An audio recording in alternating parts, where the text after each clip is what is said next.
Hi everyone, I'm Daphne, this is Paper Station, and this is my final Inktober flip through. I'm very happy to say that I managed to complete the challenge.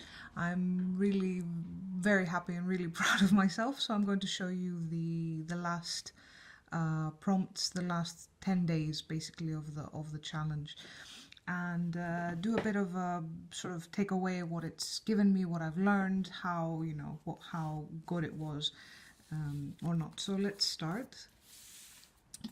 We were on, I think, yeah, day 21. So we're going to day 22 is another geometric pattern, and I really wanted to do something with hexagons because I really like hexagons, but they're very hard to draw freehand. So basically what I did is that I made a little template.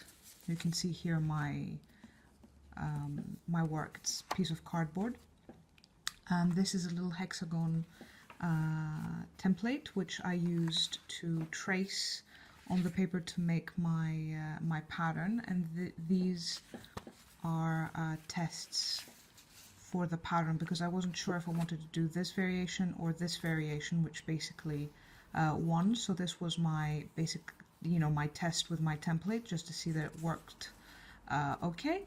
And this is the final pattern. It's a bit wonky, it's not straight, but I kind of liked how it worked and the contrast between the colors, and I think this is a design and a pattern that I will come back to. Day 23 is botanical number 2. This was an image I found online. It's inspired by that, which I painted the background with a marker, and then I drew the leaves and filled them in. Then day 24 was pumpkins, and I had some thoughts about this, but I ended up doing copying an artwork from one of my favorite artists, who is Japanese artist Yayoi Kusama, and she works a lot with pumpkins and patterns and dots. So I tried to sketch one of her pumpkins from an image I found online. And day 25 was another Zendala design.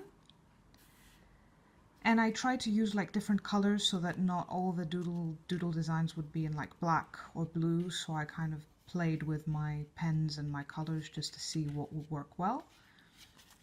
Then, here's day 26, which was snowflakes. And it's double spread. Snowflakes are also pretty hard to draw freehand. I used a light gray colored pencil to make a like cross and an X, just so that I could try and keep the proportions right, which are I haven't really managed to do that in most of the cases, but it was fun to like look at designs and find ones that I liked, because there are like millions out there. And here is a little fail, if you can see it, because I started using my little fine liner to work on a snowflake, and it was completely wrong. I couldn't fix it. There was no point in like erasing and redoing it because it was in a pen. So I owned up that this was a fail, covered it in whiteout, and just drew a little fail with little snowflakes on it. So it's -1 design from what it should have been. Day 27 was an official prompt, thunder. So I found I like this little cartoony pattern with thunders. There are 2 different yellow markers that I had and a gold gel pen, and I used an alcohol marker for the background. It's kind of not completely perfect, but I like that it's a really soft gray, and because I used different piece of paper which I then glued on my notebook, I didn't really mind that the alcohol markers tend to bleed through the paper. Day 28, another official prompt, was gift. So I played a bit with Christmas theme, and this was basically an image that I found online, and I decided not to use color on this one and just do pencil and fine liner and kind of play with shadowing and cross hatching and like little textures that I could just do with fine liners. The boxes are a bit wonky, they're not very straight, but I kind of like how this turned out, basically using black and white, and something I'm not really confident in if I can't use color. So I think it was mostly a success. Then 29 was another Zandala design, which I basically took some designs that I liked from the book, but they didn't really fit to have a whole page of their own. So I divided my page up into the little panels, and I practiced the little doodles. So there was like 9 designs on one page. Now day 30, the penultimate day, was quilt. I've worked with quilt designs before, and I can show you here. I have my sketchbook in which I have, let's see, where are the quilts? Here, these here are all quilt designs that I found online, and I've used like gel pens and markers to do them, and this is the one that I used here because I really liked it. And I found another one, and I basically did 2 because I didn't really like the way this could work as a tile. I'm not really sure it's supposed to be added like many together. So I just did a vertical one with 3 and then another 3 of the same design here, just to play a bit with colors and little quilt designs. And I did a black border here. And then finally, day 31, I had a third geometric pattern which I used with triangles, and I played a lot with this, how to do my pattern. And I really like this. It could be a bit Christmassy also. I wrote on my Instagram post that I kind of imagined that this could be printed on like wrapping paper and used for Christmas gifts or something, or like these little triangle trees could be Christmas trees. And I used 3 different green colors. It's a bit of an ombre effect, which I really like.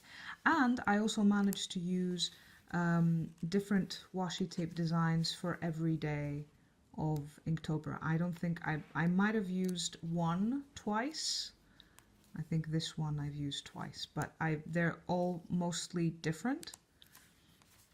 And there are some designs that I really like and I'm really proud of, like this one, the flowing one with the waves, or like most of my, like the geometric ones and the Zandala ones I really like.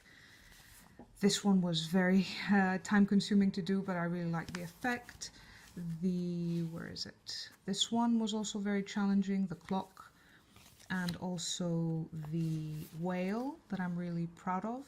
And basically what this challenge has offered me was ideas and pressure enough to, to push myself and work every day. And though not everything was a success, I've learned from the mistakes, of course, and I've used my supplies, because the thing that I used to do is that I used to buy a lot of pens and markers and different supplies that I barely used, and I felt bad about not using them. So now I had an excellent excuse and opportunity to go through my drawers, check out my pens, find which pens would work best for what I wanted to do every day, and find new patterns, new things to do. Like there's some patterns that are that I've thought of. I suppose I'm not the only person to like think of this, but it's not something that I saw somewhere. I just developed it on my own. So it was great practice. It was a great sort of confidence booster. Here's my list again. A great big confidence booster that I'm not that bad at this sort of, sketching and designing thing after all, and I just need practice. And I really like working with challenges. Of course, I had the time to do it, which is very important because I'm not working currently. So I had the privilege of time that I was able to dedicate 2 or 3 hours every day for this endeavor. But I'm really happy that I took the plunge and I did it. And now I have a notebook full of designs and little patterns and sketches that I can go back to and I can develop and I can work on them. I mean, some of them are not that good, or I could work on them more, like this one that I talked about in the previous video. Even the ones that were a bit, a bit of a fail, they're not exactly fails because I learned something. I can work on them more, and I was really excited to have been able to to participate in Inktober this year. I won't say that I will do it again. I'm not sure because I really don't know how much time I will have or how feasible it might be a year from now, but I'm really glad that I did this, and I might work on like different challenges at some other point just to keep challenging myself and practicing as much as I can.